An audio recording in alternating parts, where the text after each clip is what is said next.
Shalom, shalom, Israel. Brother Yohanatan here. Welcome back to Yohanatan's house. I got Sister Atara with me. Hello. Promised y'all a garden tour update. Didn't think we were going to be able to get it done today. Had rain in the forecast, which we did get some much needed rain earlier this morning. It is now, as you can see, sunny out here. 88 degrees. Very humid. Got a little breeze.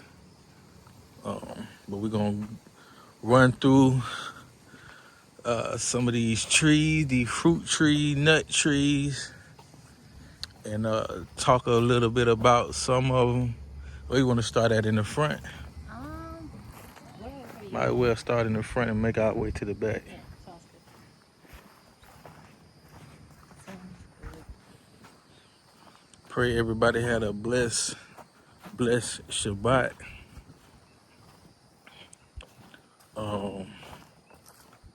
Earlier today, before the rain came, I potted some blueberries, potted a lime tree that I purchased recently. Also took a trip to Orlando, which is like an hour drive. Took a trip to Orlando around Kia Center. It's the Orlando Magic Stadium.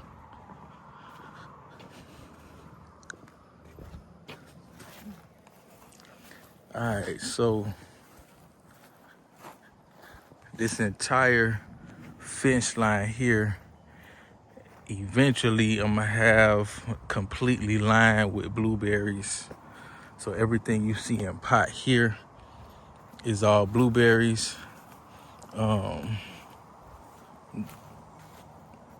Blueberries do excellent in pots. Here in Florida, we have very, very poor sandy soil that's full of nematodes. Nematodes, they like to eat the roots of certain trees. So we're gonna leave our blueberries in pots. We have some blueberries that are in the ground in the back of the property, and they seem to be doing a lot better in these pots.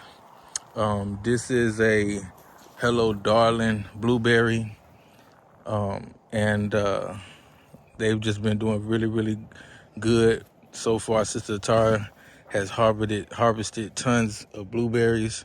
I like this particular tree so much that I went and bought some more. So these smaller ones are the same variety of blueberry, which is a Hello Darling blueberry. I'd say we harvested like 2 pints of blueberries so far. And then that's 2 like pints. It gotta be had to been more than 2 pints of blueberry. I mean that's pretty good because that's just for the first harvest. Like we Oh, still off have the this- and off the 2 trees yeah, too. and only Yeah. off the 2. And you can see on these ones you just barely bought home, those are already turning blue. So we have a thoughtful Yeah. So also another thing about this Hello Darling blueberry, they're actually a hybrid blueberry. They were cultivated by the University of Florida, and they were designed, I don't know if that's the right word, but they were designed to be able to withstand the high heat in Florida. So they do really well down here. What you got over here? A coffee tree, the Arabica coffee. So this is an Arabica coffee plant. We've been kind of moving it around the property. At some point, we'd like to put it in the ground, but we haven't put it in the ground yet. We've been moving it around the property, trying to see where this thing likes it and where it wants to be. I don't know how that happened. Probably the rain. We lost the Yep. limb. But as you can see, it's kind of bare in this area here. But it does have It fruit. wants to It has fruit. push out. It has some fruit on it. So we're just trying to figure out where this thing wants to be at, where it's going to be the happiest at. She actually composted it today. It doesn't seem to hate this area that we got it in right now, but it doesn't seem to love it either. So I don't know, we're going to hold off on putting it in the ground. But this is the Arabica coffee plant.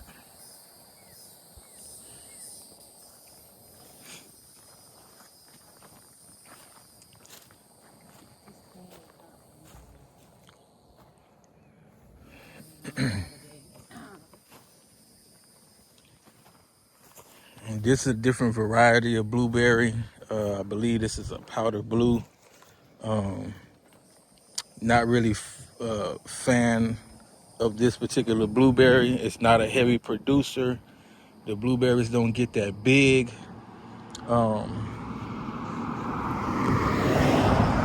But it is a cross pollinator. So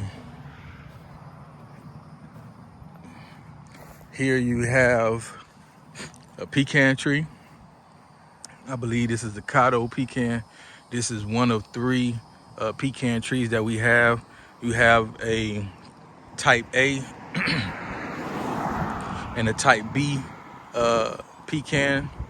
We have both types, and the type A and cross pollinates with the type B pecan. Looks great. Seems to love this spot. Yeah.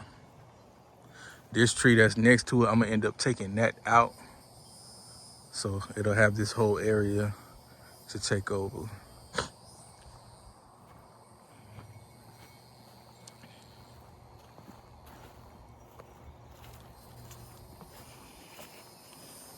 Up here, we got some herbs. Sister Tara been dropping the ball with it. I struggle with lavender, but She ain't been this watering it the way it's supposed to be watered either. And not that it didn't help that we've been going through a severe drought here in Florida. So but I have struggled with lavender, but I chopped this back and it didn't like it, so I think it's dying. But I am doing pretty well with the one in the back. And then this is oregano, which is I've been harvesting off of this since we've had it, drying it up and using it in everything we eat. it looks dehydrated. I don't see how it got a bunch of rain this Got a morning. bunch of rain this morning. Yeah. I think it's just dying back. I mean, I don't know. But I've been propagating it. We have it in different places in the garden now. So that's good. Here we got some dragon fruit. I built this trellis. All of this dragon fruit, these are all individual plants, and they all were propagated from one plant. So all of the dragon fruit that you see here all comes from one plant that we propagated, and it's just been taken off. It's gonna be so the ideal is for it to grow up and out, and then just lay over the top of it, like drape over the top of the trellis. All right.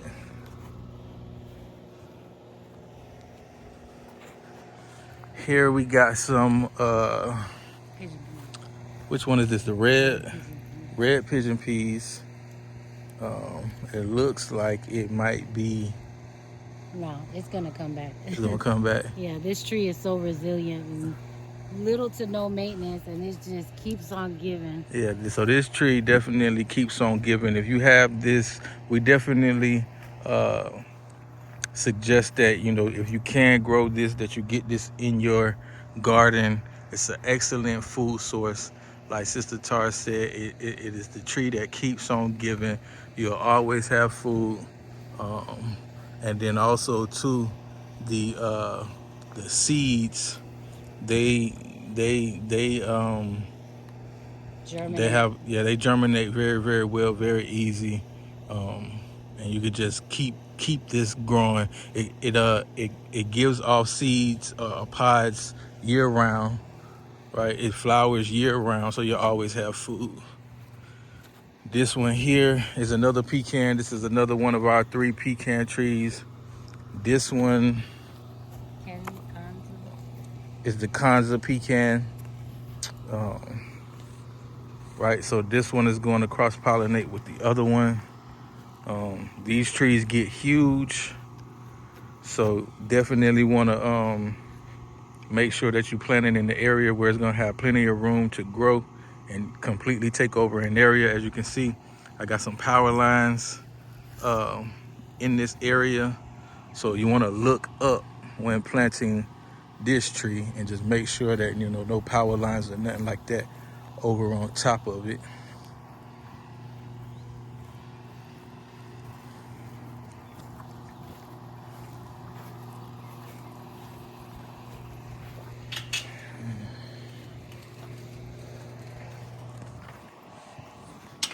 And this is the third of our pecan tree. This one is a Stewart pecan, and that's the smallest one. These are all grafted trees. Let's see, can you see that? That's where it was grafted. So, you know, when you planting your fruit trees, you definitely want to mix some nut trees in there. Nuts are an excellent source protein.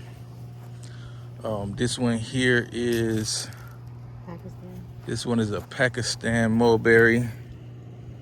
It hasn't fruited yet. Um, it grows rather quickly. You can see here where I had topped it last season, and then all of that growing out to the side, that shoot growing out to the side, is all the new growth just from this spring, this season alone. Like I said, it hasn't grafted yet. It hasn't fruited yet.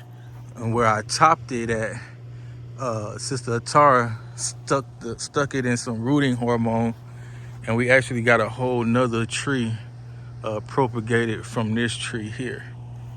And I'll show you that one in a little bit. This one here is our blackberry patch.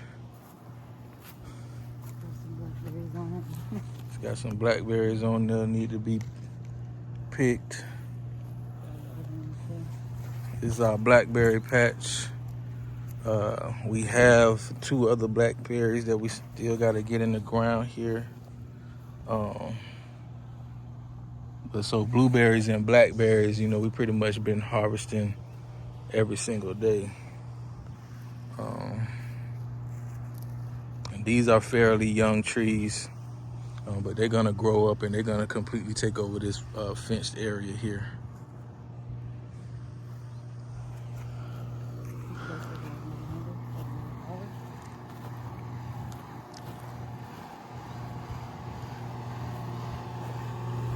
You want to talk about this malanga? Yes, I wanted this malanga, and I seem to have struggled with it at first, but since we moved into this property, it seems to be loving this spot and doing much better. So I think it's an annual, and they have like tubers, so it's very similar to like yucca. It might be a biannual. Maybe a biannual, but it's very similar to like yucca. So the food is in the dirt. You'll have to dig it up like you would the potatoes, and that's what you'll also. You just ripped my leaf off of there. Sorry.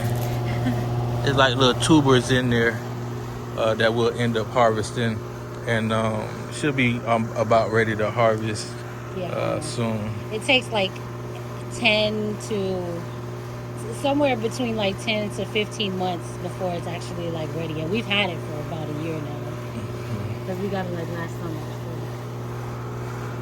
But yeah, I wanted that one, so I'm excited. Got an olive tree, got an Albertina olive tree here. Haven't decided where I want to plant him at, but he's definitely going in the ground. These things take years before they actually start to bear fruit. So we got a long way to go with this, guys. This tree is probably maybe 2, maybe 3 years old, right? So, and I think they say they start fruiting at like 7 years. So, and what you got here? Soursop. Soursop. You must have it. Although it's more like a 10 tropical, like a 10 zone grow zone, but we see some people, they have grown it, but we'll see if we'll be able to grow some fruit from it, because anytime the weather drops below 50, it seems to hurt. But right now it's doing pretty well. You So like soursop? I love soursop. It's such a super food. It's just all the way around like one of the best fruits. You can eat the leaves, you can brew the leaves for tea, good for medicinal, and the fruit itself is very, very healthy. And then show that little pup down there, because right there, that little pineapples. What do we have? Like 30 or 40 pineapples all over the yard. Yeah, so we have planted quite a bit of pineapple. Um, I work in the food industry, so we get a lot. I get a lot of pineapple tops. I just bring them home. We stick them in the dirt, and yeah, right about now we probably got like 30 plus pineapples growing. This is another variety of pigeon pea. The first one that we showed you was a red pigeon pea. This one is a black pigeon pea, um, and like we said, this is the tree that just keeps on giving. You want to wait until the pods are dried out like this before you harvest the peas. Um, But you and can then also eat it like this when you make it in your rices and right. stuff like that. Or just, you know, pigeon peas. It's also good for biomass, Right. right? Chop and drop. If any of you guys using the chop and drop method, these are great for biomass because of how vigorously they grow. You could just kind of chop it back, chop and drop, and then just let it grow back. And it's a source of nitrogen. So Yes, yeah. it's a nitrogen fixer for the soil. Right. All right, this one here is a Barbados cherry. It has flowered quite a bit since this growing season. However, the area that we live in, we get a lot of wind, strong winds, sometimes like 40 mile an hour gust winds, and it's just knocking off all of the flowers. Right now we have one, where is it? Right We there. got one lonely Barbados cherry. But like I said, all of the trees, all of the flowers have been getting knocked off by the wind. But it's a really good fruit. Very good. I like it. Do you remember the name of these plants? No, sir, because you're the one who wanted us to go and get them. So I don't even know what they are, but they're very pretty. That one is pretty, and so is that one. There, you got them for, Pollinators to yeah, pollinator attractor. yeah. The flowers, they're actually the same plant. This one has white flowers, and then this one puts out purple flowers. But they're exactly the same. Yeah, and they're doing really well, and they're so pretty. I like them. This is another Barbados cherry here. I guess let's cut across here. So right here, directly in front of me, is ever-bearing mulberry. It hasn't put off any fruit yet. Um, it looked like it's struggling due to the drought and the heat. We water it with the water hose, but as you can see, there's some yellowing in the leaves, and the leaves also are thinning towards the center of the plant. This is an ever-bearing mulberry, and it seems to be doing a lot better Yeah. than his brother over there. But you know what? After watching a couple videos and seeing that this plant looked like that, but now it looks like this. Like most people say that sometimes they take a Take year. turns. Yeah, no, they take like a year or so to establish, and then they're okay. They're Yeah, just drama queens of plants. yeah, for sure. All right. Over here we have carambola. or star fruit. Yes. This is a beautiful tree. We actually harvested one single star fruit off this tree last year. It sets fruit like in the late summer, early, early fall, and then it's like a winter harvest on this fruit right here. So that's awesome. You know what I mean, to be harvesting food in the winter in December, like December, January. Florida is one of those. Me and my wife were just talking. Florida is one of those places in America that you can. One of the few places in America where you can actually grow food all year round. Be harvesting something all year round. Here's another one of our pineapples. Pineapple there, and we just kind of got pineapples planted all throughout the property. Here is a honeysuckle. That's like new growth. Oh, that's like Yeah. new growth. Honeysuckle. The plan is for it to trellis along this fence line right here. It looks like it's about to flower there. I hope so. We fell in love with honeysuckle during our time in Missouri. The house that we were living in Missouri had a bunch of honeysuckle plants on that property, and Sister Tara would harvest the honeysuckle and make honeysuckle tea. Oh, yeah. And I tried the honeysuckle jelly, I think, or jam. yep, honeysuckle jam. The children would suck the nectar from out of the flower, so that was cool. And it smelled so good. Always had a nice tasting smell. This one here is allspice, Jamaican allspice. The leaves crushed up, they smell really good. Even without crushing it, if you just walk by this tree, you'll smell the fragrance coming off this tree here.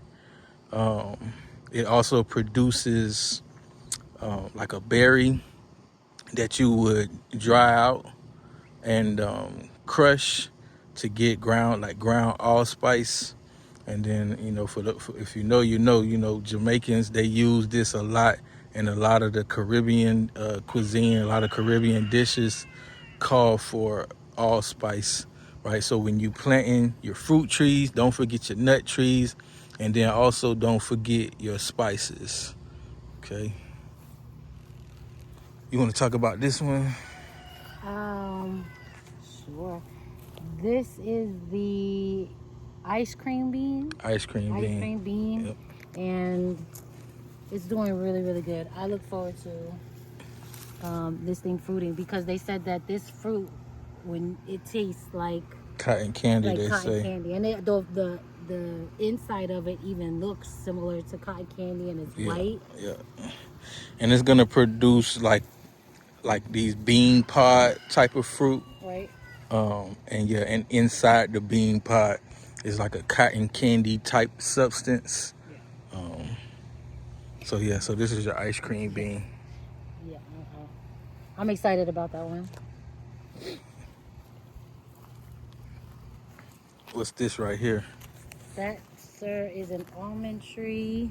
I don't know what type of variety it is. It's a Florida variety. This is what they call this, Prince something Prince almond. Yeah, so it's a variety that's more suitable for Florida. I was growing almonds in Missouri, but and I didn't think that I would be able to grow almonds in Florida, but I found this variety that requires little to no chill hours.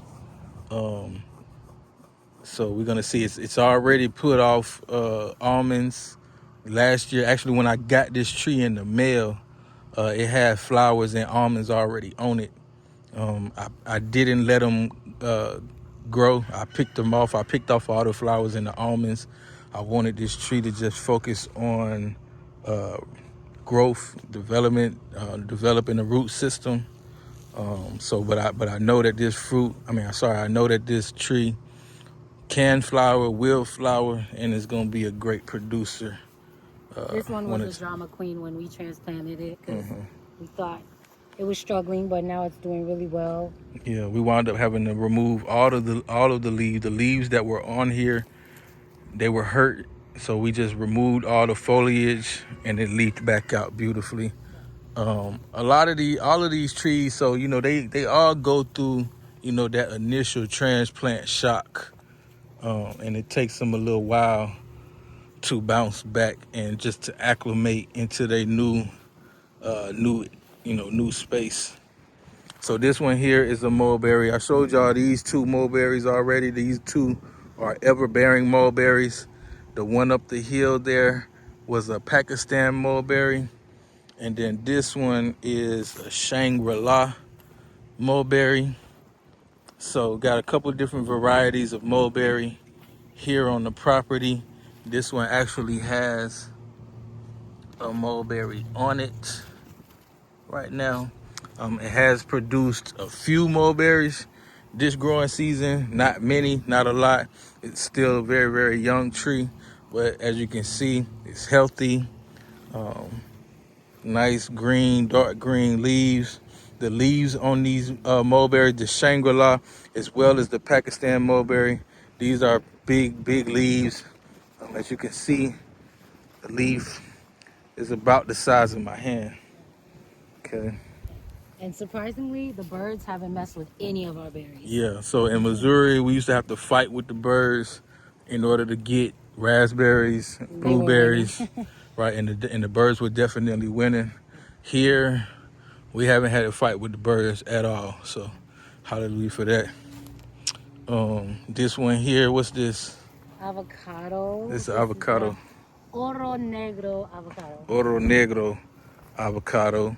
Again, just like the pecans, with the type A and the type B, avocados also have a type A and a type B avocado. You need a type A to cross-pollinate with a type B, and then vice versa. It will self-pollinate and bear some fruit without having a pollinator. But when you have another tree, another variety for it to cross-pollinate with, it just helps to put off even more fruit. Okay, so this is the Oro Negro avocado. And then I got some more avocados over there, which we'll get to. Here you have, this is what, the cherry? Cherry mango. This is a cherry mango. This tree did fruit. I'm sorry, this tree did flower. I took the flowers off. Um, Again, I want the tree to just focus on growing right now, rather than trying to focus in its energy to putting off fruit. So I took the flowers off. All of the flowers grew on the tops here, and I cut them off. And as you can see now that I cut the flowers off, it's starting to put off some new shoots there. So we're getting growth. This one here is a pomegranate. It did give us some flowers. We did get some flowers on it last year, but no real fruit. The tree is very, very young. A lot of time when these trees are young like that, they won't even hold the fruit. They'll flower. The flowers will fall off to the ground because the tree is just too young. So, Well, we're pretty patient, right? We want them to focus on maturity versus bearing fruit. Right. Just yet. Right. As you can see here, got a row of pineapples.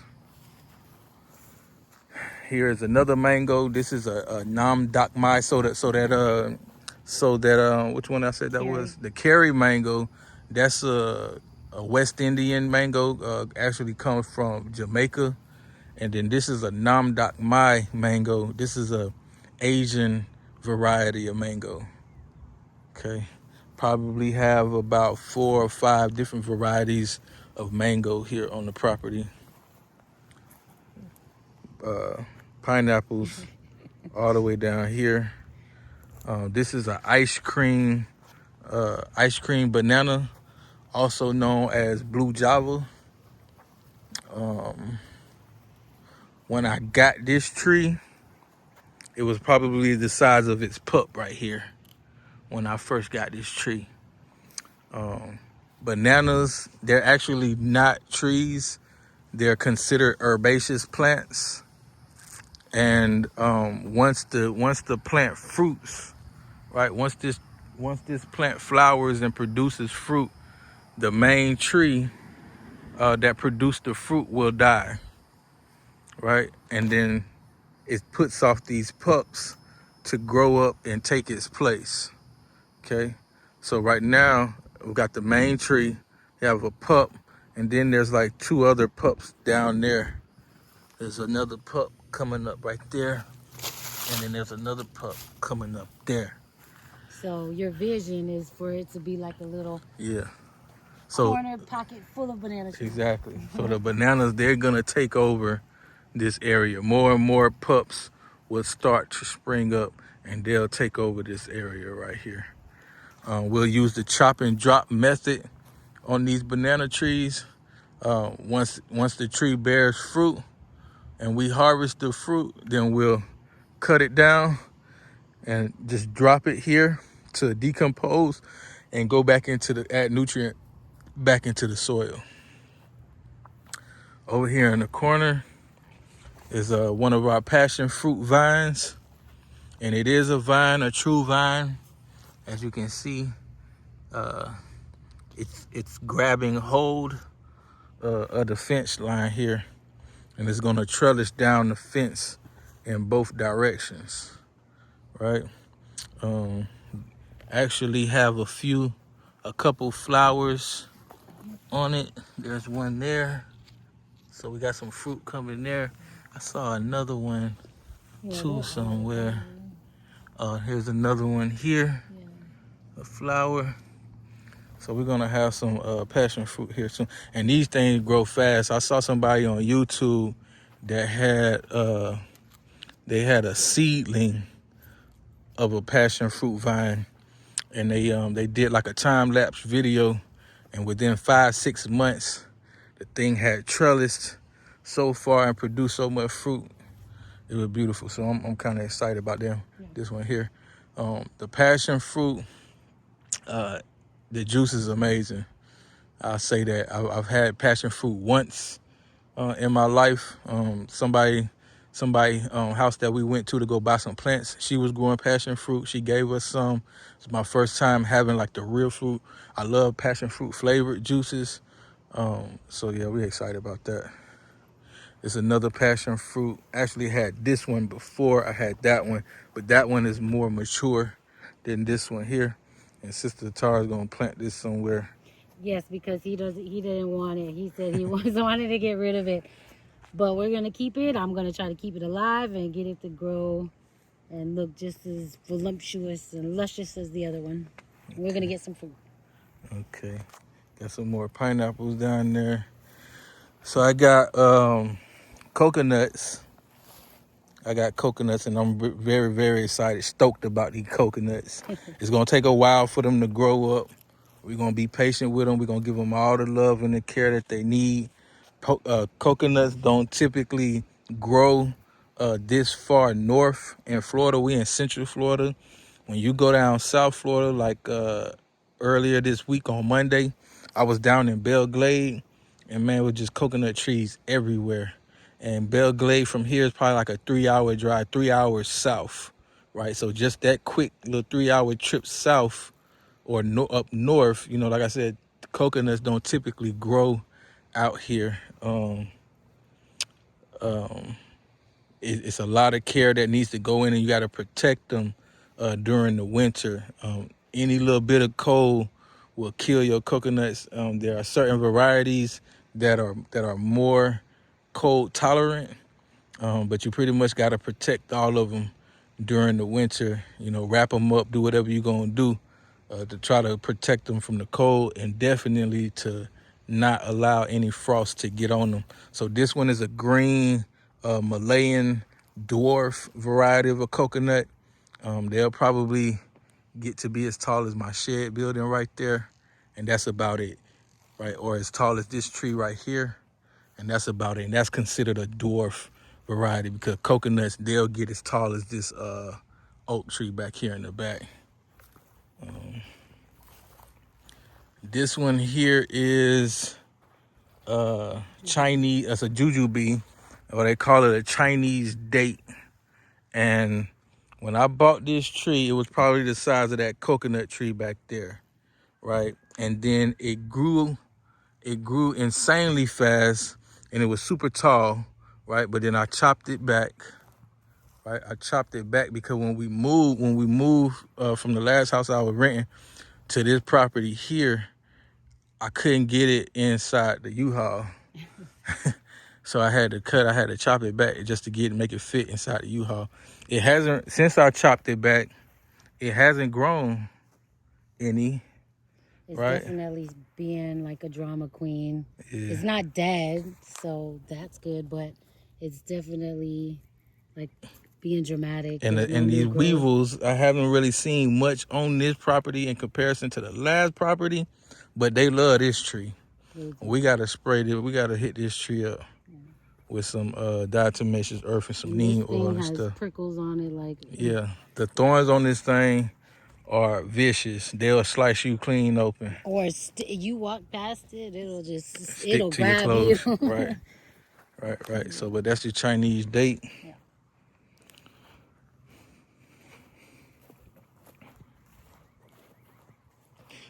This another mango here. This is Pickering mango, Pickering variety of a mango. This is an excellent mango. Sister Tara loves this mango. We went to a friend's house here in Central Florida. We didn't even go particularly for this. I forgot what we was going to get. I think maybe it was a cranberry hibiscus or something like that. And we got what we had came to get, and then we were about to get in the car and leave. And then he asked us if we wanted to try a Pickering mango. So we like, yeah, okay, sure. So he goes in his garage. He has like a reach-in deep freezer in his garage. He pulls out this Pickering mango. He pulls a pocket knife out his knife. He slices the mango. He gives me a slice. He gives Sister Tar a slice. And when I tell you that was probably one of the best mango I ever had in my life. And I asked him, I said, man, I gotta have this tree. He's like, well, I got some, $60. So I said, I'll take one of those too. So it's a non-fibrous mango, almost like melts in your mouth, no string, not a stringy mango.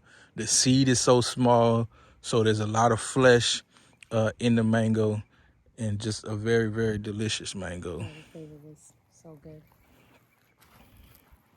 Here is another variety of mango. This is Valencia Pride mango. I actually had cut this tree back. This tree was probably tall, maybe even taller than the fence line there. I chopped it back. It was growing weird. It wasn't able to stand up without a stick. So I chopped it back far enough to where it could stand up without the stick. Now the trunk is definitely more sturdy, and I think it's gonna grow better now. Sometimes you gotta just prune these trees back to get them to grow right. I guess I'll go back up this way. No, I go around. Which way should I go? Probably should go because then we could just go straight back that way. And then come back up that way. Yeah. Okay. So here's another one of our avocados. This is a Donny avocado. We got it tied up like this here because the trunk of the tree is very, very weak. Sort of like how I described the mango back there. I didn't cut it back. We tied it up like this here. And we're going to see how that do. But it's a beautiful tree. The leaves look really good. It looks very, very healthy. Did this tree try to flower? I don't think this tree flowered yet. No, I don't think so. Well, that's a Donny avocado. Here, talk about this tree. The bay rum leaf. It's smells so good. I've already harvested off of this and I use it in my curries, anything, any type of stew or soup that I make. I'll throw these in there like a bay leaf. It basically is like a bay It leaf, is a except bay leaf. it has a not your typical bay leaf. It has a citrus, Like a rum like a rum with a aroma. aroma with a little hint of citrus to it. I love it. It smells so good. I'm gonna keep harvesting off of it. So I use it like a herb or like a seasoning. And this is also, you know, Caribbean, right? So like the allspice we talked about earlier, this also is like, you know, typical in Caribbean cuisine Right, and flavors and right. stuff like that there. Throw it in their It's an stews. evergreen tree, right? So stays green all year round. It didn't lose any of its leaves during the winter. It's a non-deciduous tree. However, in the spring, a lot of the leaves will die off and it'll just push out new leaves. Yeah. Okay. Over here, we have, what is this? Macadamia. So this is a macadamia nut, right? So we showed you pecans, we showed you almonds, and now I got some macadamia growing. There's another macadamia back there that's not doing as well as this one here. But yeah, so we got macadamia nuts. Macadamia nuts typically take about 10 years before they start to fruit. So this is another one we're gonna be patient with and give it all the love and care that we can.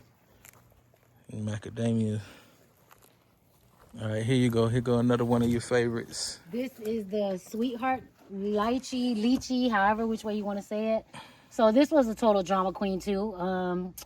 It didn't die when we transplanted it, but it did fruit, and we cut all the fruit back, and it seemed to have been stunted since we transplanted it.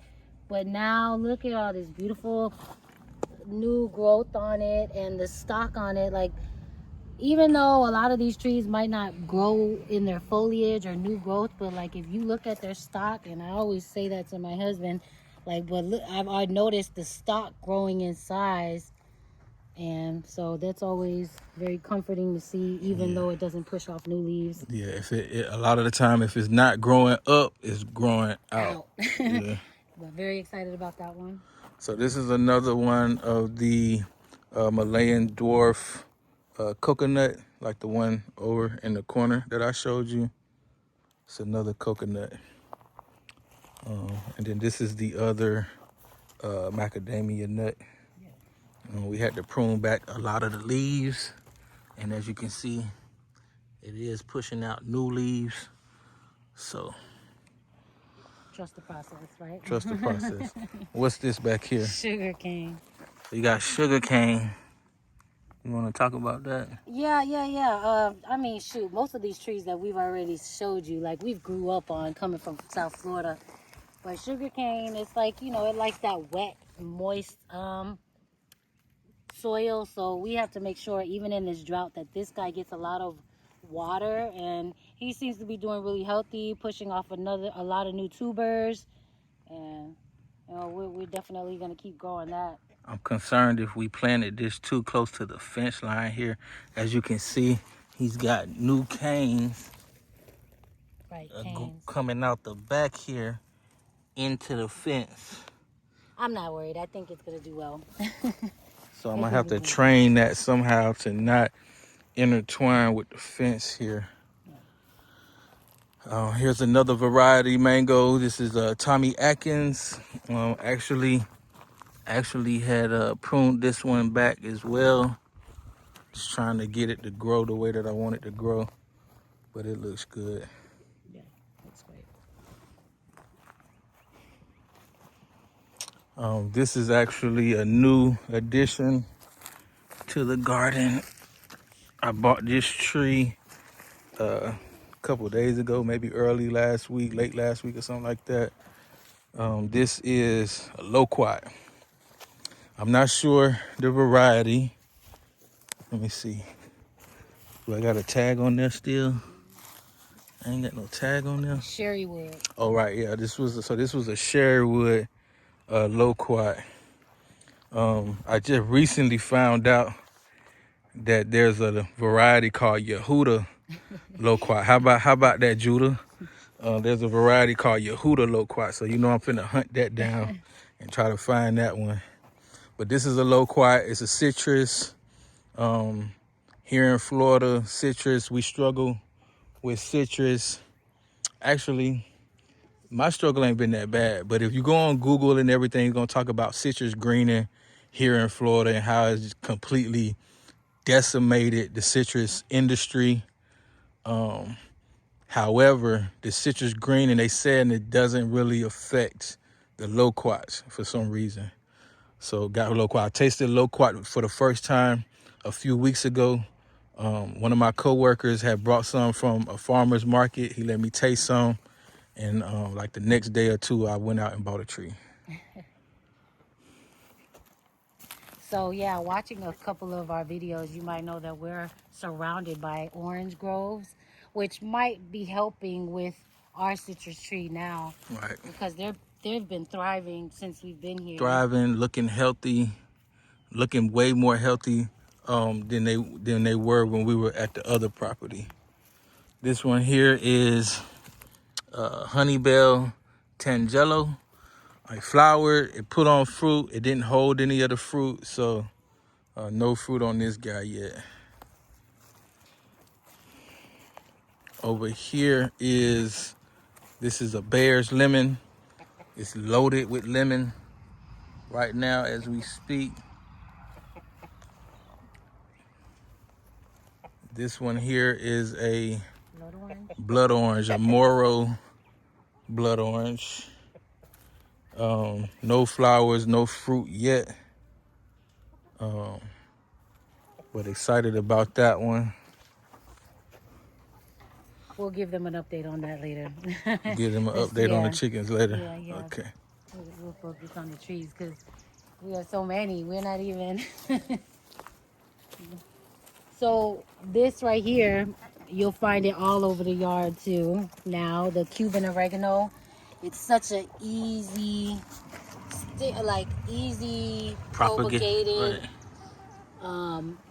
just growing. And I put this one here by this tree because it just cut it off, picks them off, and give them to the chickens. Let them feed off of that as well. Right. So this is a Cuban oregano. Right. And you use it like a herb. Yeah. You could put it in your foods, like dry it up. This one here is a Hamlin orange. Got some fruit on here. It's not heavily loaded, but there is quite a bit of fruit set on this tree. The tree looks healthy. And then here you've got Meyer lemon. It's got 2 lemons on it.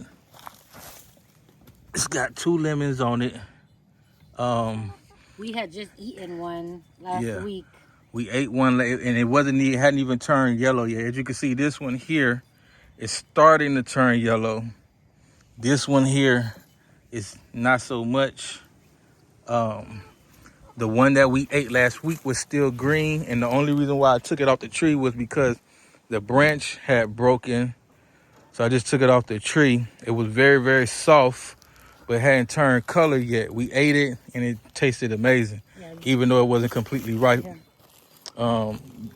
This tree also tried to put off, it flowered and started to put off more fruit before the fruit that was already on it even ripened.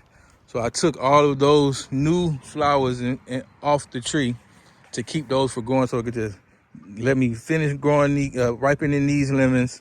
And then also a lot of these leaves on this plant right here are new leaves. This tree was looking very, very bare looking barren of leaves, of foliage. And I think picking those flowers off of it allow it to put some of that energy back into leafing out again, which is good. So this tree look good, look healthy. And I got 2 little lemons on there. This one here is a ruby red grapefruit. Oh yeah. Got some grapefruit.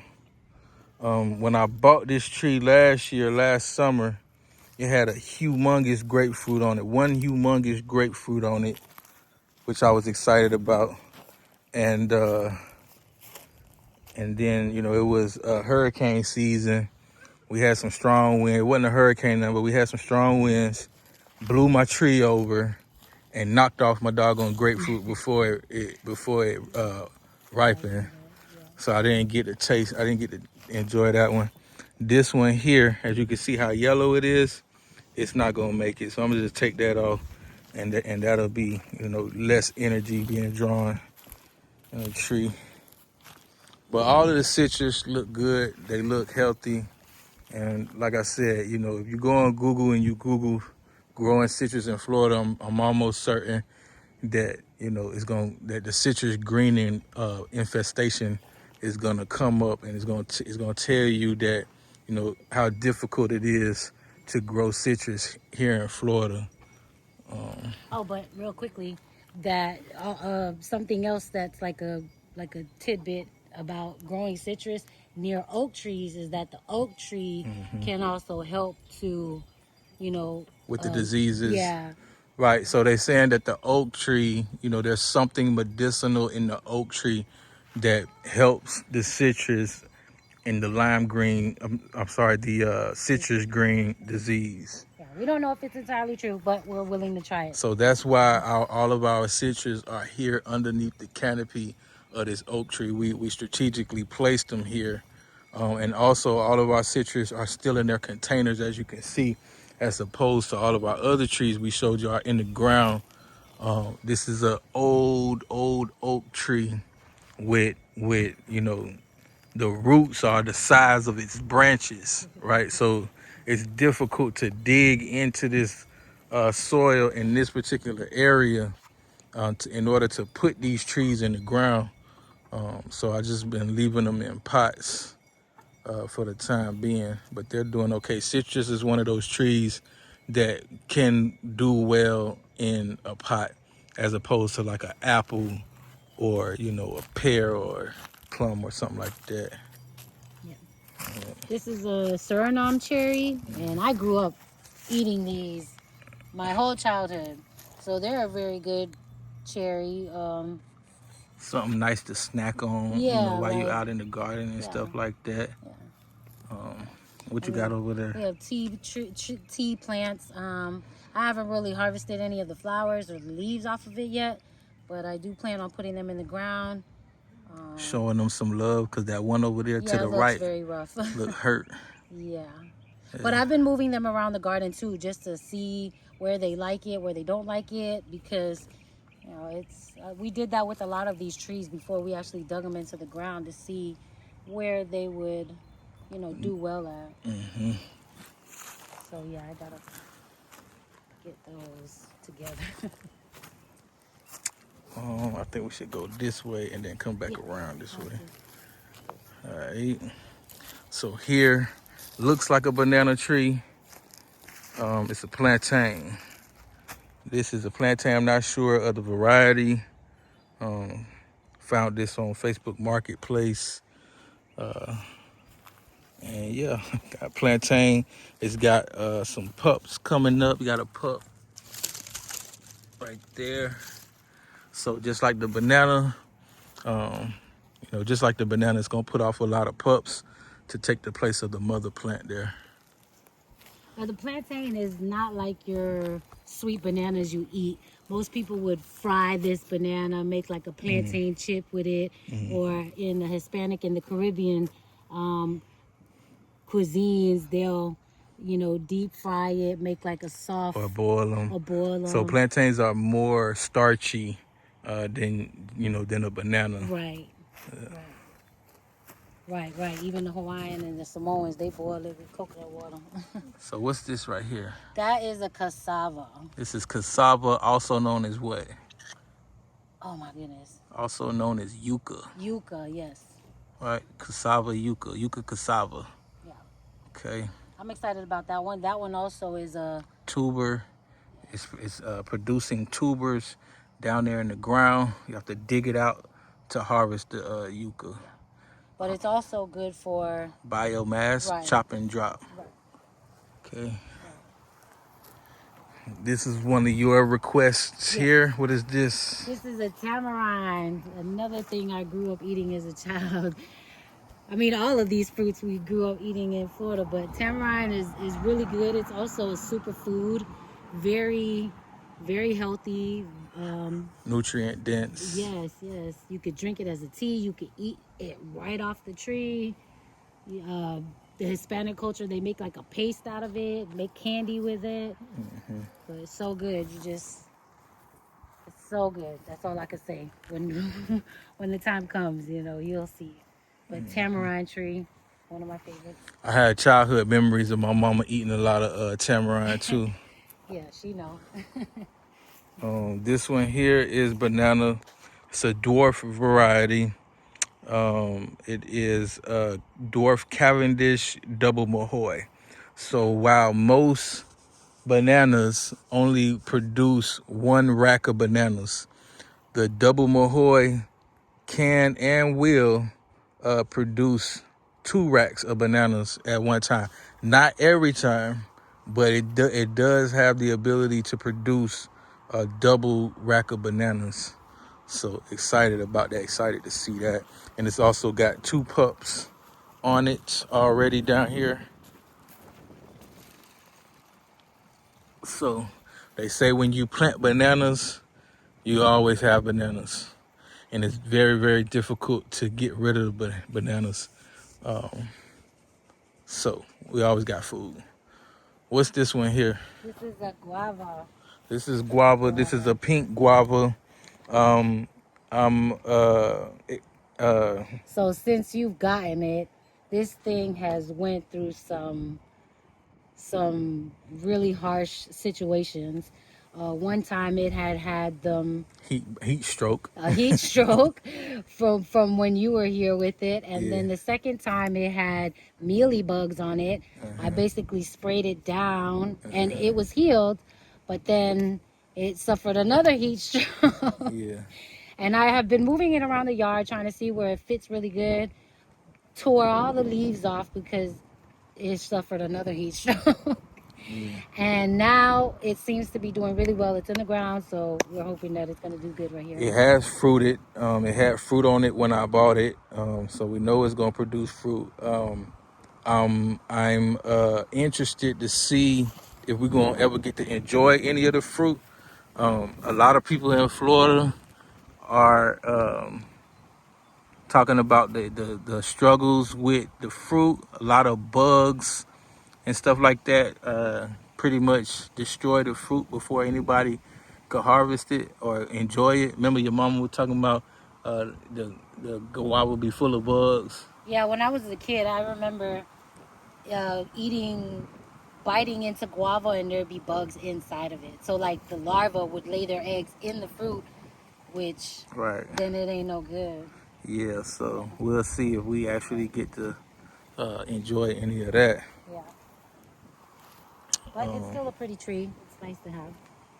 Okay, what you got here? Papaya, another potent, astringent, healthy superfood plant, easy to grow. Mm-hmm. This thing has like tripled or in size since we planted it.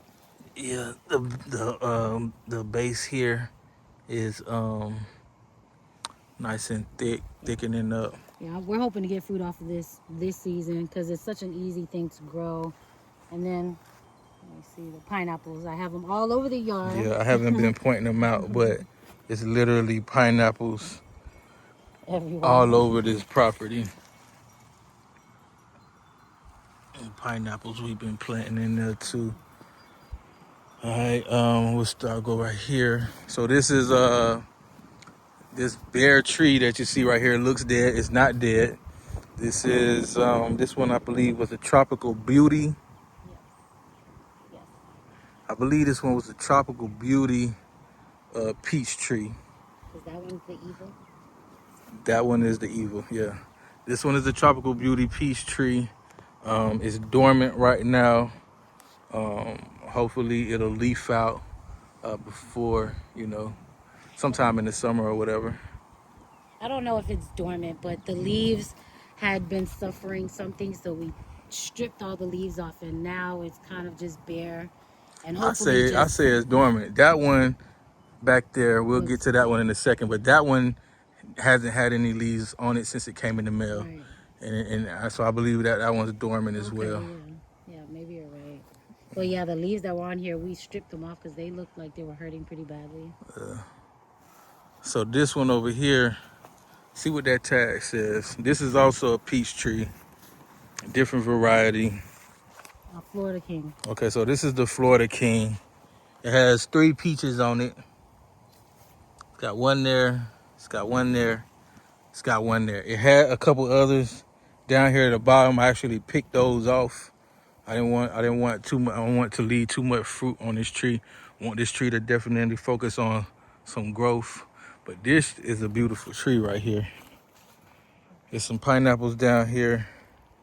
This is a beautiful looking tree right here. Low maintenance. We water it, and that's about it since planting it. Obviously, when we planted it, we mulched it. We composted it, we fertilized it, we mulched it, and then we just keep it watered. It does get good afternoon shade, as you can see right now. It's shaded by these tall trees in the back there. But this is a beautiful tree. And so that's what we hoping to accomplish with these 2 dead trees here. We lived in Atlanta for a few years, and we used to hang out a lot on Peachtree. So this is what we call Peachtree. Peachtree Lane. Peachtree Lane, right? Cause we got a couple peach trees. Peachtree Street, right? Cause we got a couple peach trees. This one is Eva's Pride peach tree. That one is the Florida King, and then that one is the Tropical Beauty. So these are low chill hour peach trees. Got the beautiful plumerias. Sister Tar love this tree. This flower is actually, I think, native to Hawaii. Is this the Hawaiian flower? I don't know if it's called plumeria. Oh, shoot. But she out here picking flowers every day. And they just add a nice touch to the garden. Something nice to look at. So we got this pineapple here. This is a sugarloaf pineapple. It's more of an ornamental, but it is edible. It grows slower than most of your South American pineapples. This pineapple is, they say, is indigenous to Hawaii. They grow slower than your South American pineapple. Most of the pineapples in your grocery store, they come from South America, like Costa Rica, and places like that. Got some more pineapples here. Got pineapple here. This is more like your South American pineapple, and as you can see, it's much bigger than that sugarloaf pineapple. And these were already here on the property from the people who lived here previously, so they kind of just shooting up and doing their own thing. Yeah. And then, of course, we have the garden beds set up. There'll be garden beds. We in the process of setting them up. We've got cardboard down there in the bottom. Then we've got organic matter that we gonna fill like at least half to 3/4 of the way. We'll put some topsoil, and then we'll top it off with raised bed garden soil. We in the process of setting up all these beds. Got some potatoes here. And these here, I'm considering using them.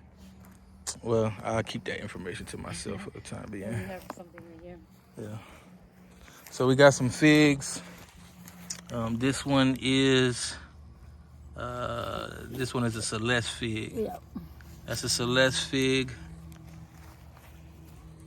This one is this one is the Bordeaux, how you say it? something Bordeaux fig. I know the one you're talking about. It looks like a funny word. This is something Bordeaux fig. Same as that one back there in the corner is a Bordeaux fig. This one is the Cadota fig. Yeah. And it's struggling. Like it's dropping leaves. And we always do this whenever the trees have like funny looking leaves, yellowing or browning to it, so that the tree is not focused so much on trying to Heal repair itself. this, but Right. instead focus on the healthy part of it. Right. So we always do that. And sometimes fig trees are known to get fungus, you kind of want to push those away from the trees and other ones so that they don't infect the others. Right. So the Celeste fig looked like it had a fungus on it. The Cadota is struggling. The Bordeaux fig is doing well. That Bordeaux fig is doing well.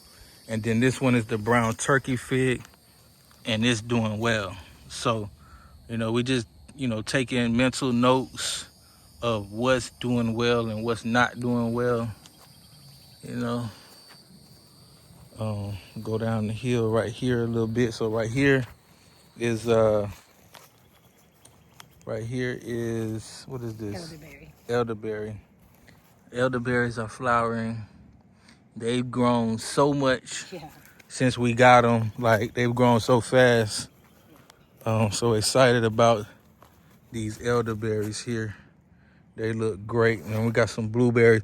These are the blueberries that we told you that we had in ground, right? And they're not doing not nearly as well as the blueberries that we have in pots. This one I think is dead. And then the other three back there are struggling. This is the Pakistan mulberry. Earlier when I showed y'all my Pakistan mulberry, I told you that I had to top it. I topped it, and then Sister Atara stuck the end of it in some rooting hormone and put it in the ground. This is it. This is not even a year old, and it's probably almost as big as the mother plant. So, and look at these leaves. These leaves are the size of my hand. It's bigger than mine. Right? These leaves are the size of my hand. So that was from a propagated tree. That's a propagated tree. I've got this apple tree right here that I need to find a place for and get it in the ground. This is a Ein Shimmer apple. It's a variety of the Golden Delicious.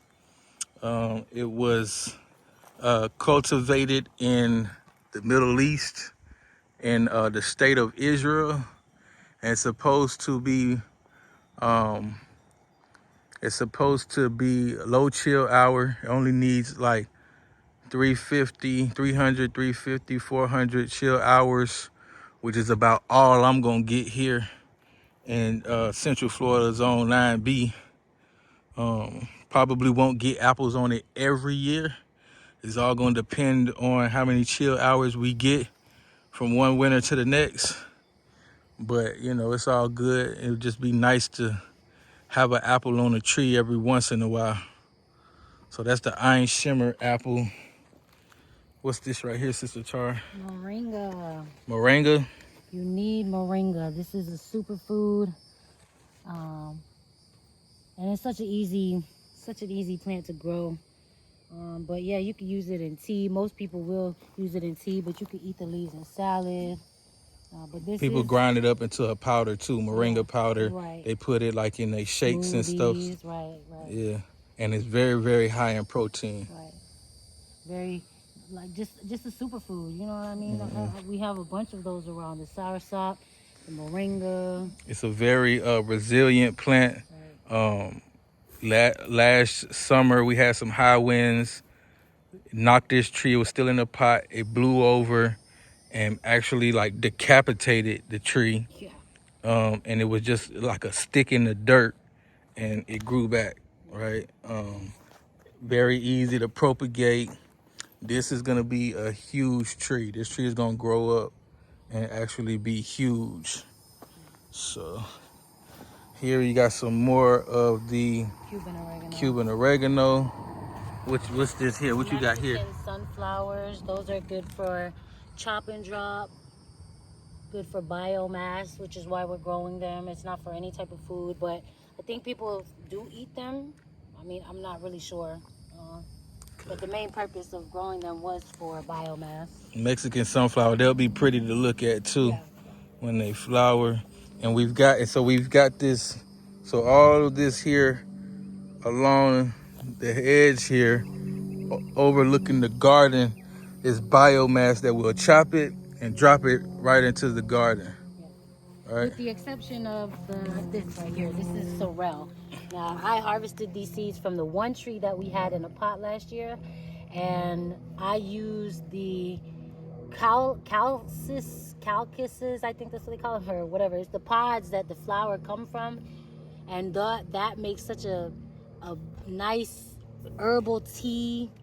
But yeah, sorrel, or I think they call it roselle hibiscus, but the Caribbean folks, we call it sorrel. You know what I mean? Hibiscus tea, and it's a red plant. Once it gets up, it's gonna be all red, kind of similar to the cranberry back there. But yeah, this is like a very known Caribbean plant that they use it in for drinks and teas.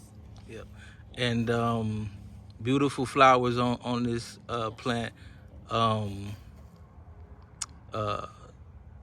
So these are grown from seed that she harvested off of a plant that we had last year.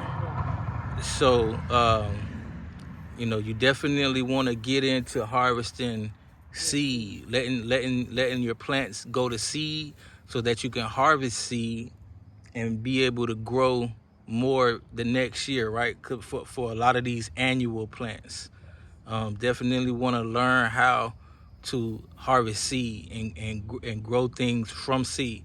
Going to the store and buying seedlings, seed starts is cool, but you want to learn how to grow stuff from seed. What's this right here? This is a canna, or I'm not sure. I think it's called a canna lily, yes, something like that. Yes. So this is like a flower, but you can eat the flower, the leaf, and the tuber that's gonna grow. But I think we're mainly going to use it for chop and drop or biomass. All right. But it's going to be pretty to look at as well. And these were also grown from seed. Right, from seed. All of this from the Mexican sunflowers, the sorrel and the canna from seed.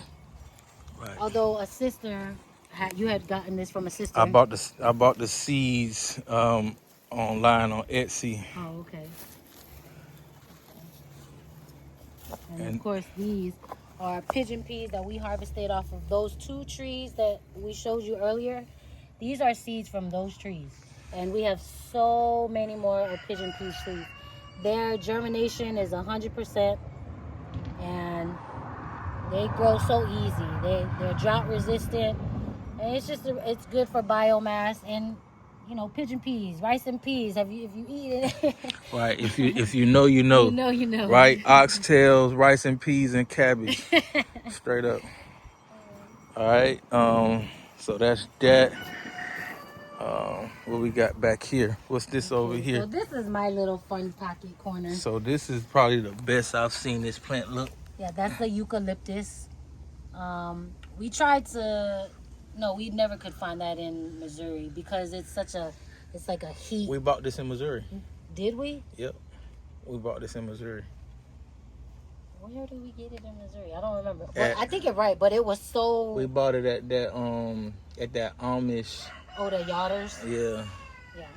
We brought this from Missouri, and it's been struggling ever since we bought it up until we put it in this spot right here. Yeah, it's doing amazing. This is if you know, you know, but this is like you'll find this in everybody's yard. They consider it a weed, but it is an herb. I think they call it a rue something. It's in the Bible too. Yeah. It's a herb mentioned in the Bible. But I have yet to figure out what to use it for and whatnot. So we'll get there. That's some Malabar spinach. I harvested seeds from that as well. And I had to cut that plant back because I think it dried up. But it's coming back, so that's cool. What's this here? Cinnamon. So this is a cinnamon plant. When you got this thing, it was so small. All right, so you want to talk about this cinnamon? How did you get cinnamon from this? So the bark, this is going to turn into bark. As you And can then, see, it's already starting yeah. to turn into bark, to grow a bark. Right, then bark, then what? Then you'll have to slice onto that top layer and kind of peel it off, and that will dry up, and that's how you get your cinnamon sticks. Okay. But this is such an easy plant to grow as well, but it does not like sun. It prefers the shade. But since we've gotten it, like, it's grown like crazy. And I remember watching a YouTube video that the guy was like, oh, it's such a slow grower. It's not. It's doing really well. It's doing really well. So the dragon fruit that I showed y'all in the front side of our property, all comes from this plant here. Right. So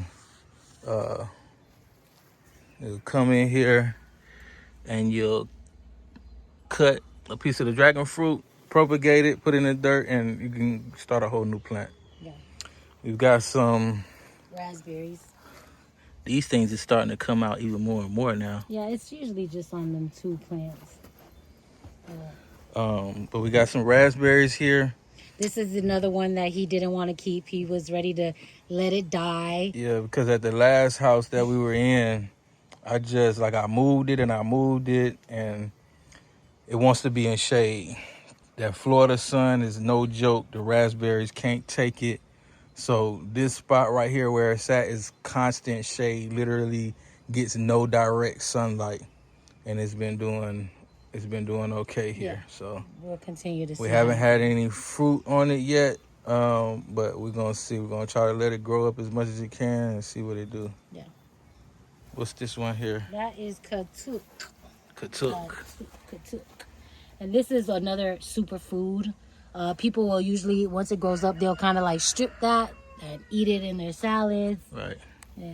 High in protein, very high in protein. Yeah. Just it does give off flowers too. Yeah. And berries. Yeah, and berries and people. Yeah. My poor miracle berry. This is the worst that it's ever looked. It looks bad. I'm not sure what's going on with it, what's wrong with it, what it needs. We're gonna figure it out. But this is miracle berry. If you don't know about miracle berry, you need to Google this tree. The berries, they have people don't really eat it for the berries. They more so eat it for the effect that the berries have on the taste buds. When you eat one of these berries, it makes everything for probably about an hour or so. It's gonna make everything sour taste sweet, right? So people will eat a berry and then they'll take some lemons, bite into a lemon, and you taste lemonade, right? For example, so it has an effect on the taste bud that makes everything sour taste sweet, and the effects normally last up to an hour. What you got here? So this is one of my little favorite pockets. This is a cranberry hibiscus, very similar to the roselle. You can use it to make teas. You can eat the flower. What part of the plant makes the tea? The leaves? I think the flower is what makes it. But right now, so those are the flowers there. Yeah. Those are the flowers there. The flowers open and close, right? They open and close certain times of the day. Normally, early in the morning is when you'll see the flowers open. And then this thing has grown like crazy. Yeah, it used to be like a little stick. And so my plan was to be the centerpiece and the underbrush be a bunch of herbs, which that's what you see going on. We have a bunch of oregano that I propagated from the bunch up front, rosemary, German thyme, English thyme, and chocolate mint that we brought from Missouri. I've had that mint for 3 years or so. It just keeps coming back every single year. This chocolate mint, you know, you're gonna find at local nurseries and stuff like that, maybe online, but you will not find chocolate mint at any of your box stores. Um, But this thing is invasive. Mint in general is very invasive. It's kind of taking over, and now it's trying to come out, which I want it to. I want herbs to kind of be all over the yard, just to give it an aesthetic look and just have herbs all over. Little pockets of herbs everywhere. okay. But yeah. What's this in this pot right here? Tomatoes, What is it? Tomato? tomato, yeah, I started from seed, which I have a couple of seedlings that the beds, that's what they're gonna have. They're gonna have our peppers and our tomatoes inside of them because we had more food to grow, and which we do have some, but one windy day it knocked over a lot of my seedlings. All right, what's this one right here? This succulent looking plant. This is a Vicks plant. This is, it was struggling, and I up-potted it, composted it, and now it's just looking so vibrant and green. And you can literally take this and rub it on you if you got a bite. What kind of bite? Like a mosquito bite? Mosquito bite, any kind of bite, anything. Even if you have an open sore on your arm, you can rub it on there, and it's just stops itching. It's very, like, you can use it like a poultice. So you said this is a Vicks plant. So you mean like a Vicks vapor rub? No. Yeah. Yeah? Yeah. That's what it smells like. It's Oh yeah, I guess it kind of does have like a minty. Like yeah, it does have like that. Vicks vapor rub. I think this is what they use when they make that. It looks like it's about to flower. Yeah, I'm excited then because I'll take the seeds and replant this. But because we're having like 90+ degree weather right now, a lot of this, like even my oregano over there, is trying to bolt and go to seed. Mm-hmm. But it's easy, just kind of chop it up if you don't want it to flower or seed. Yeah. All right, what's this here? This is chaya. This is another superfood. It's also known as Mexican spinach. Right? Yeah. And you don't eat that raw. They say that it's Gotta high in cook it. protein. It's very toxic. Right. Until you cook it, right? You need to cook it, either boil it or saute it or something like that for about 3 to 5 minutes, and then you can eat it. Yeah. But it is a superfood, Yeah. very nutrient dense. I think that one's high in protein as well. Yeah. And then this For here, vegans. This is a turkey berry, and we had got this as a cutting, and the cutting struggled for a while, but recently I up-potted it, gave it some love, and now it's looking the best that it ever has. And I also have some turkey berries that I sprouted from seeds as well. But turkey berries. where do we get turkey berry seeds from? You got it with the Kana, wherever you Okay. ordered the Kanas from Etsy. Okay. And then that back there is the Suriname spinach. We haven't eaten all Longevity. that. Longevity spinach. Longevity spinach is hurting right now. It look crazy right now. I think it's just going through a phase, like, because it's got a bunch of new leaves on it, but we'll see. I might have to move it. What's this one here? Then we have a finger lime. Lime finger. Lime finger, which I'm excited about that one. I don't think my husband is very excited about it, but I love the way that this tree looks like. The ones that I've seen in the store, they look like an actual tree, but I'm excited about that one. It's doing really well. All right, this one is a new addition. I think I just brought this home Friday. Friday. This is a lime tree. This is a Persian lime, also known as Tahiti lime. It's gonna be very much like the lime that you buy at the store. It's a seedless lime. It's gonna be more milder in flavor as in comparison to key lime. But you know, I had oranges, I had lemons, I had grapefruit. I didn't have any limes, so had to add that one to the garden.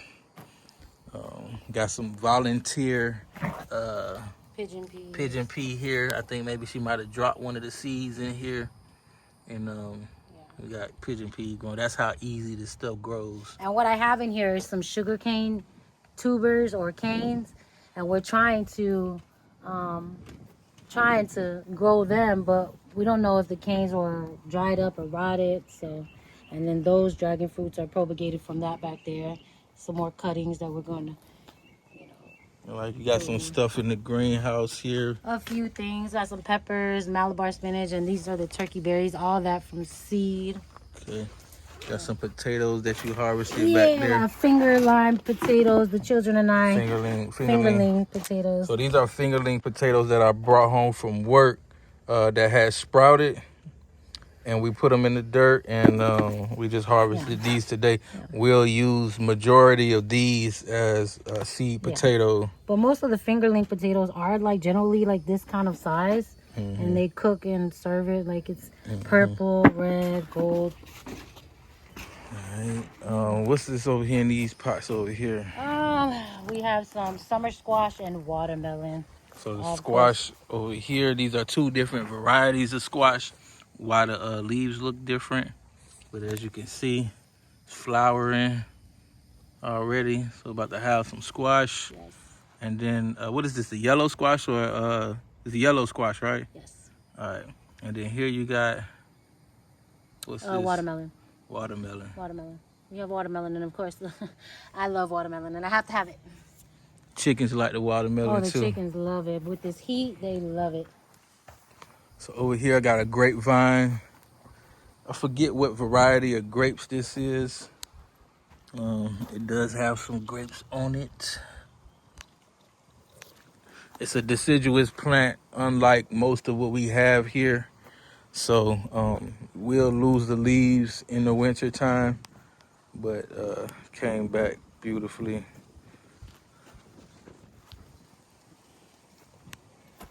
Got this vertical garden bed. I actually bought two of these.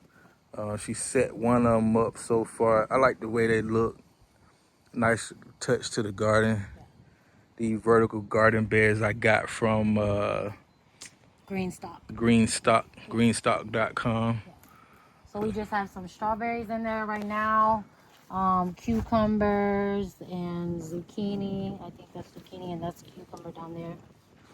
And then I did direct plant some seeds, some basil, parsley. You said these is what? Strawberry? Strawberries, yes. And we've already eaten off of one. And, you know, just like the blackberries and... trying to see if I can get that to focus on that berry down in there. Just like the blackberries, they say that the strawberries are plants that's going to keep on giving. So we're giving this vertical garden a try. Like, so far, I do like it, but I have to, like, fill it. So that's what that is. All right, what's this? What's these here? All of this is from seed. We have tomatoes. More, what's that? That's a melon. More sorrel, more pigeon peas, which those more chop and drop stuff, I'm going to stick it back along the fence over there on a different part of the garden just to help bring up this loamy sandy soil. We want to build it up so it'll be nice and rich one day. All right, so all of this from seed. You started all of this in the greenhouse. Yes. Right, and then once it gets a certain size or age, you move it outside. Why do you do that? Why you do that? Why you do that for? Oh, well, it's to harden off the seed so that way it can be outside, like or acclimating it to the weather that's outside. Right. Because it's thriving in the greenhouse, which is nice and hot. You kind of control the temperature. Right. So inside the greenhouse, right, when it's all closed and zipped up, right, it protected. It like traps humidity in there, right, which creates the conditions needed for germination and stuff like that, right? Yeah. Okay. So over here, I have more like just oregano, just like the Cuban oregano. It's so easy to propagate. You can put it in rooting hormone and stick it in some dirt, or you can have some really good soil and stick it in there and it'll root and go on its own. But I really just trying to fill this bed. I seen this one Got woman. some rosemary in there. No, that's lavender, which I was trying to. It don't look like it's doing. It does not doing. Like I said, I struggle with lavender, so. And it's nice to have, right? So the herbs that we showed you over here, and then she's got some herbs here in the vertical garden. It's nice to have these herbs like right outside your door, right? So when she cooking, she could just come out here, grab some oregano, grab some thyme, whatever she need. And I do use a lot of the thyme and the Yeah. rosemary on our fish, on our chicken, on our lamb. Yeah. All right, what's this here? This is a garlic. It doesn't produce like bulbs, but the flower, you can pick one off and it's gonna give you a nice garlicky taste. Like it tastes just The like, flower's edible, tastes yes, like garlic. yeah. It's a mild garlic flavor too, and it's really good. Like, It's so you could nice put to it it's in. nice to look at. Yeah, The leaves here are also edible, edible, right? and they taste like garlic, Yeah, right? So good garnishes yeah. for dishes and stuff like that. All And right. then we have a cashew. This guy is. We've been having trouble with the cashew. It's So not this is really a cashew over here right. too. This one is.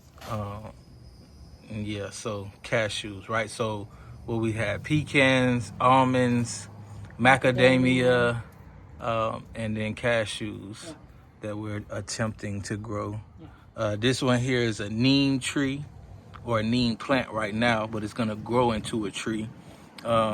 And then, so all of the avid gardeners, a lot of us who are organic and all natural and chemical free, we use neem oil to help us,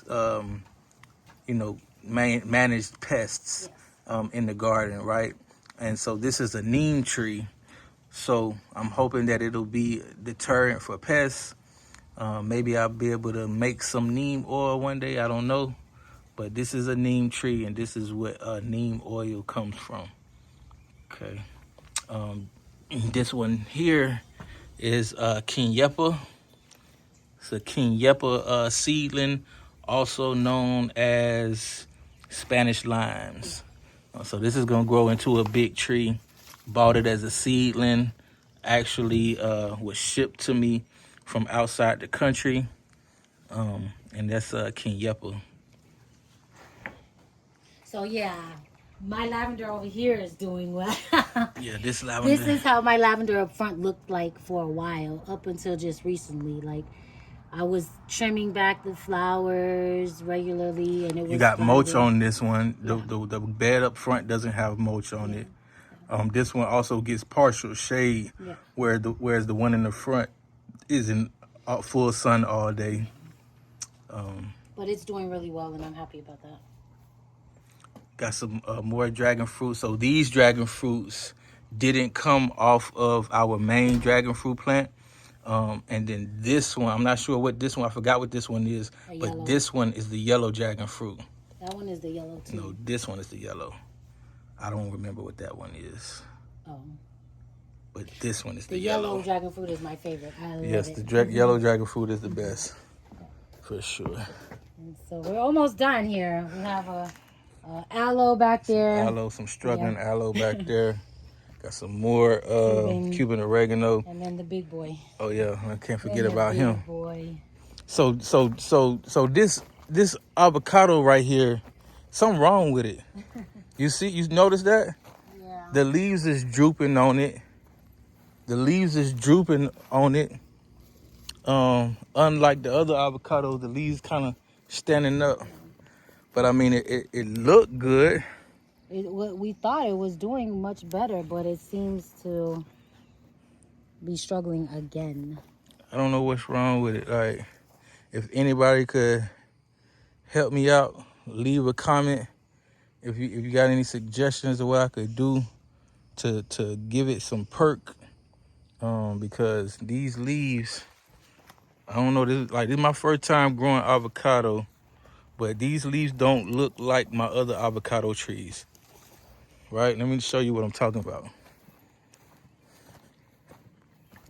So this is the Donnie avocado, and its leaves, they stand up, right? Whereas those leaves, and then even my Oro Negro avocado, the leaves stand up. These leaves on this is a Ooh La La. This is the Haas avocado, Super Haas, I'm sorry. Super Haas avocado, and the leaves seem to be drooping down. These are new leaves. So, but yeah, this right here, I had threw some seeds down. This is, what is this? The sun hemp, Yeah. something like that. Like It's grass. another one back there, and I just kind of just threw seeds everywhere, and we had a few of them come up. But that's gonna be like, it's gonna be a tall grass, and we're gonna use that for chop and drop as well. This one, this a coconut tree here. It's a coconut tree. Remember the first two I showed you? Those were dwarf Malayan. Those were green dwarf Malayan coconuts. So this is a yellow dwarf Malayan coconut. Much more mature than the two other ones that I showed y'all, and very excited about this tree. Remember I told you they don't typically grow this far north in Florida. Where it's planted at, it's getting a lot of protection from like winds. It's close to the house. It's close to the gazebo area here. So I think it's gonna do well right there. And it's just a beautiful tree. Yes. It adds a tropical element to the layout, the property, along with the plumerias there. Yeah. Yes. And I think that's about it. That's an hour and a half. Took us an hour and a half to take y'all on this tour. Yeah.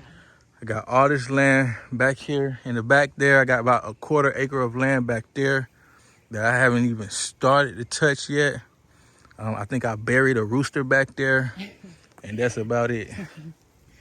But as you can see, like most of the trees that we have are very tropical trees as opposed to what we had in Missouri. So we are a lot more, we were excited about the garden in Missouri, but we're much more excited about this one because this is stuff that we grew up on. So yeah, it was definitely fun sharing that. Yes. All praise to the Most High. Hallelujah. Hallelujah. Please like, comment, subscribe, share this video. Share this video with your friends, your brothers, your sisters. And until the next video, shalom, shalom.